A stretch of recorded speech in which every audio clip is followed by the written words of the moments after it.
You're listening to Ask When, the podcast. Folks from all walks of life talk about their daily hustle and bustle, living and celebrating life, sharing tips on becoming champions, especially for those who are muscling mental and physical disabilities. Ask When, the podcast, with your host who has mustered over 30 years living with cerebral palsy and going strong. Author and cerebral palsy advocate Wynn Charles. Ask When, the podcast starts right now.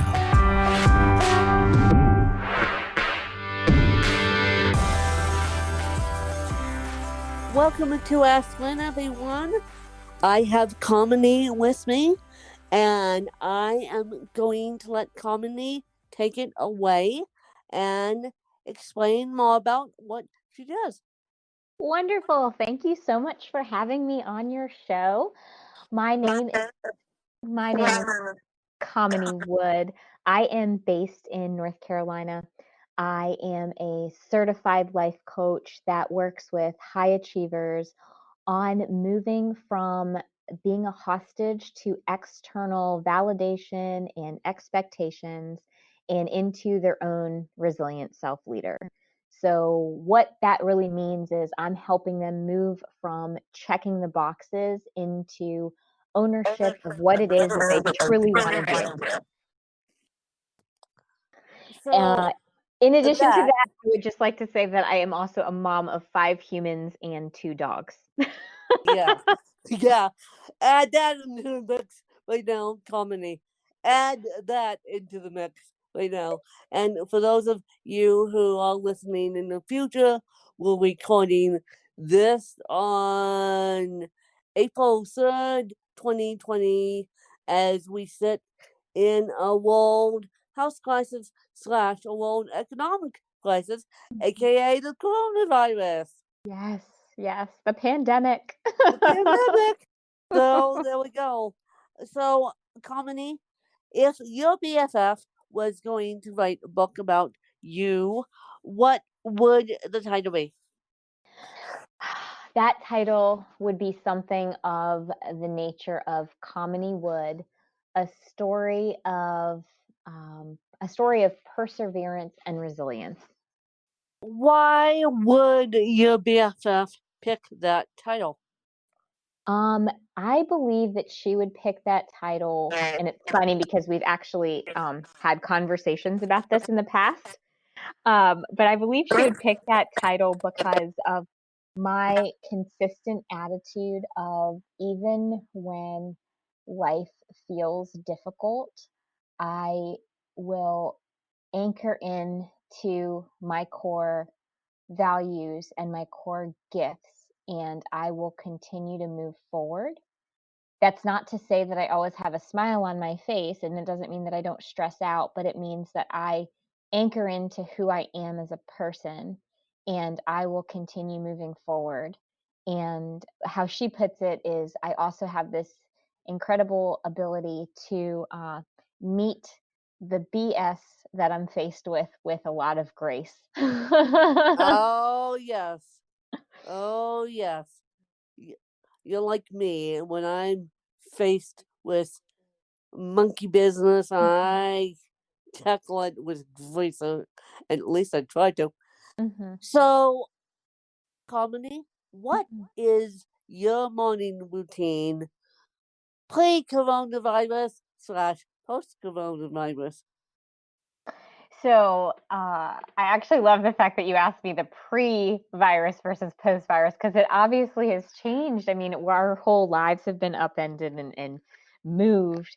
So I'm a routine-oriented person. So I had my morning routine, which was, get up early. I, do my workout and my self-care, whether it be somewhat of, I try to incorporate some meditation in my morning, but I would have some quiet time in the morning before the day started, and that morning meant wake up, you deal with the dishes, you make breakfast, you get the kids in the car, you take them to carpool, and then I would go into my day of client meetings and that type of thing. Post coronavirus, I still anchor into a routine. I find that is one of the ways that I have managed the the fact that there is so much uncertainty and fluidity. So my post-coronavirus morning routine is still getting up in the morning, still doing my self-care routine, still having a little bit of that quiet time. But instead of getting in the car and going to carpool, I am trying to figure out what I'm going to be making for dinner. Because as you and I were chatting a little bit before, one of the things that I'm not great at is a diversity in what I know how to cook. So I usually have to try to start thinking about that earlier in the day. And then I enter into the process of getting my kids onto whatever Zoom calls or whatever virtual learning they have to do.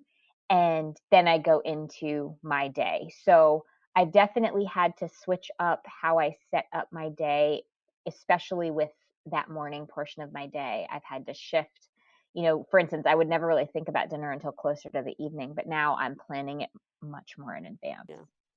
Yeah, and just to let you guys know, those of us that do use Zoom, the Zoom could get hacked.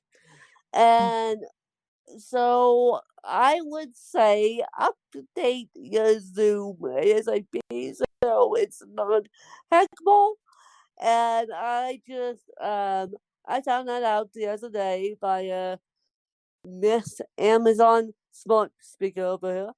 And so I'm like, great! One of the platforms that you're using that I use too is hackable.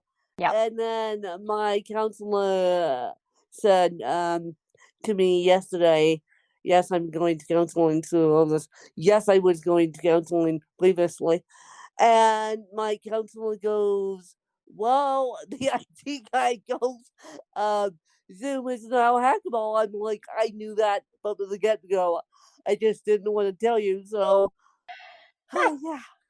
You know what's Update. so frustrating though? It's like there's so much going on right now. The fact that we have to worry about people hacking our Zoom meetings is just like, I don't. just really, It's really, why do we need to worry about this right why? now? Why, Kamini? Why do we need to worry about that? So, those of you that use Zoom, just update it. Just update it for me and for your peace of mind. And I know that a lot of schools are using Zoom, and I know that a lot of individuals are using Zoom, and we're all trying, but just update it. So, Kamini, what is your favorite book, and what is the title? My favorite book, well, right now, because it does, my favorites change, but right now, my favorite is actually Mastery by George Leonard. And the reason why I really enjoyed it's so funny. I mean, I'm a slow reader in general, but this book I actually sat and couldn't put down and pretty much read it in one sitting. And the reason why I really love this book is because I myself am a perfectionist, and this book really reminded me that the imperfections that we have are actually what make us perfect. And also that the bruises that we get during life are our lessons. They are how we learn and how we can grow and how we can move forward. And so that's why I really love this book. So, Mastery. Mm-hmm. And so, you guys, Audible is offering a discount. Um, Overdrive and Libby are the two platforms that libraries use. Go get Mastery and read it for yourself. You'll be my guest after you listen to Comedy, of course. And so, books are a wonderful thing, and podcasts are a wonderful thing. And now, Comedy, if you had to move house and take 5 things with you, and don't forget your family and the animals too, what would they be? Okay, so the 5 things aren't just my kids, right? It's 5 The five additional things. things are not just your kids. The 5 things are not just your furry animals either. Okay. All right. Well, I think the 5 things would be definitely my Snuggie. That Snuggie blanket puts me to sleep whenever I can't sleep. I'm pretty much asleep within 5 minutes. I've learned how the importance of my computer right now is huge because, as we can tell by what's happening in the world right now, we're all connecting via our computers. For just even our socializing right now is done via computer. Um, since my family can come with me, I don't need a picture of them. So I would then say my pillow, because I definitely need sleep. And then I would say my other 2 things would be my journal and a pen. Ah, your journal and a pen. Good. Mm-hmm. And Yeah. so, as we wrap this interview up, do you Mm-hmm. have any questions for me? I do.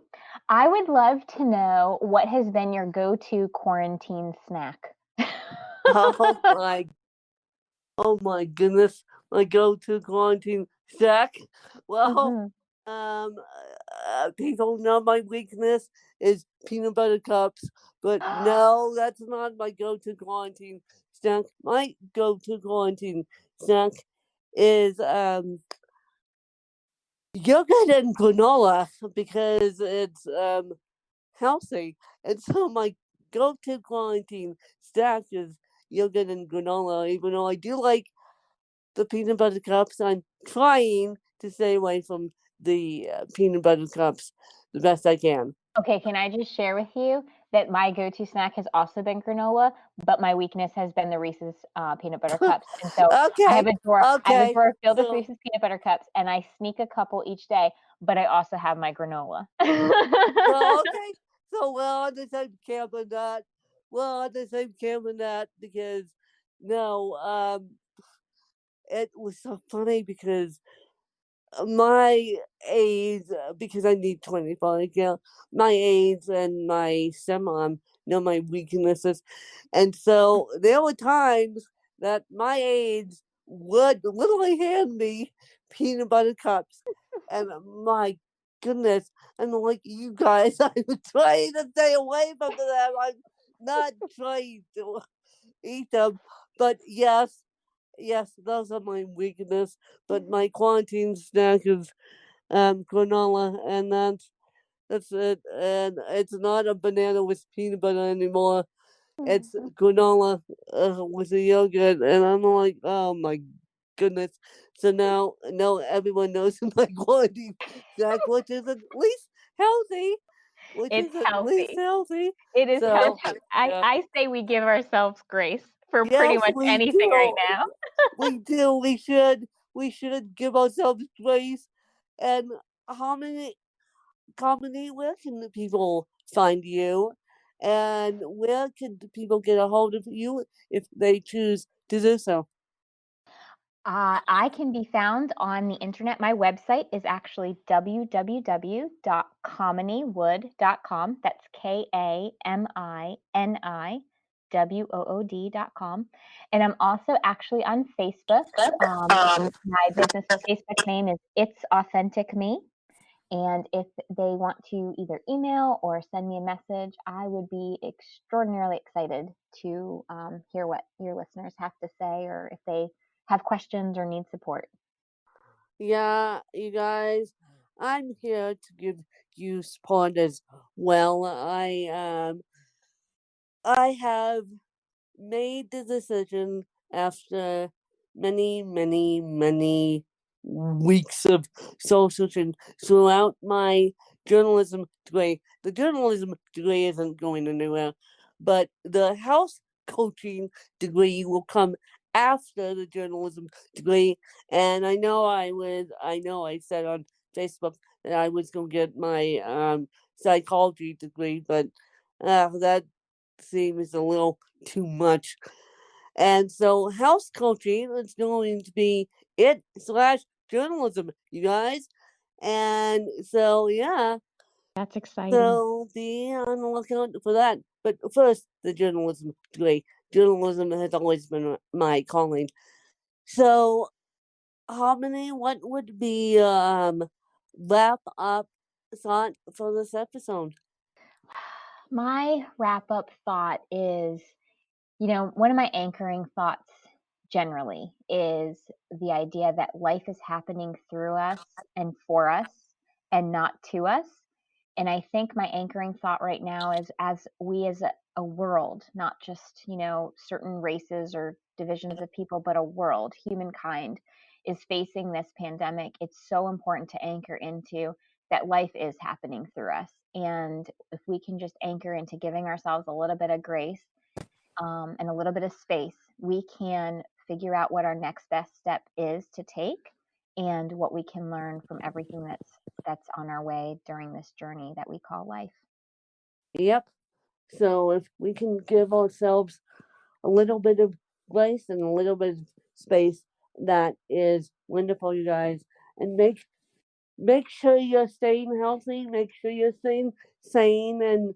And if you guys need help, let me know. And you guys know where to find me. I'm on Twitter. I'm on Facebook. I am on Venmo. I am on PayPal. I'm all over the place. Or you can go to askwin.webelieve.com and you can shoot me a message there or shoot Danielle an email and then she'll get it to me. And let's make this world a better and happy place, you guys. Thanks, you guys. Bye. You just listened to Ask Win, the podcast. To become a guest in the show, visit our website at askwin.weebly.com or call 816-591-3399. Just look for Danielle. Connect with Win on Twitter at WinKellyCharles and like our Facebook page at Butterflies of Wisdom. You can also purchase Win's book through Amazon.com or get a copy of the audiobook through Audible.